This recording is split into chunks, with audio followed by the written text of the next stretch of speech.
জিম্বাবুয়ের বিপক্ষে 2006 সালে ওয়ানডে অভিষেক হয় মুশফিকুর রহিমের।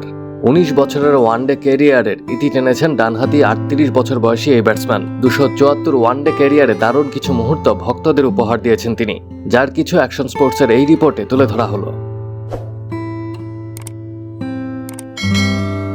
2007 বিশ্বকাপ বাংলাদেশ দলের জন্য ছিল একটি স্বপ্নের বিশ্বকাপ।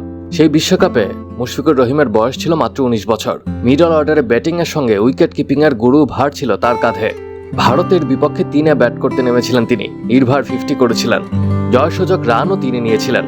কিপিংয়েও সেই ম্যাচে তিনি ছিলেন সাবলীল।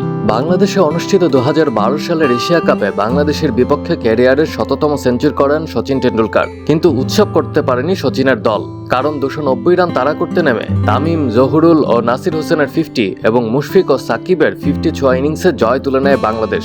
সাকিব 31 বলে 49 করে ফিরে যাওয়ার পর হাল ধরেন মুশফিক। তিনি 25 বলে 46 রানের দুর্দান্ত ইনিংস খেলেন।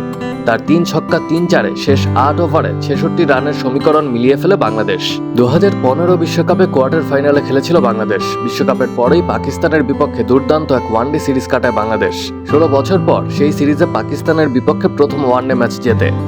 ওই সিরিজে পাকিস্তানকে 3-0 ব্যবধানে হারায় বাংলাদেশ। প্রথম ম্যাচে তিনি 77 বলে 106 রানের ইনিংস খেলেছিলেন। ওই ম্যাচে তামিম ইকবাল 132 করলেও ম্যাচ সেরা হয়েছিলেন মুশফিক। পরের ম্যাচে মুশফিক 70 বলে 65 করেছিলেন। সিরিজের শেষ ম্যাচে মুশফিকের ব্যাট থেকে এসেছিল 43 বলে 49 রানের ইনিংস।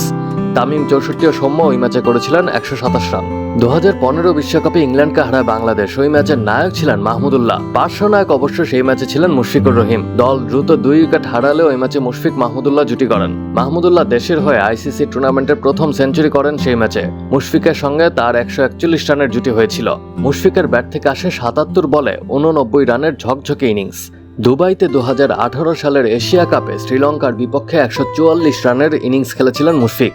তিনি নিজেও হয়তো ওয়ানডে ক্যারিয়ারের সেরা ইনিংস বলবেন ওটাকে। ইনিংসের প্রথম ওভারেই লিটন ও সাকিব আউট হয়ে যান। খানিক বাদই কবজির ইঞ্জুরি নিয়ে মাঠ ছাড়েন তামিম। সেখান থেকে মুশফিক দুর্দান্ত ওই ইনিংসটি খেলেন। মিঠুনের সঙ্গে তার 132 রানের জুটি হয়।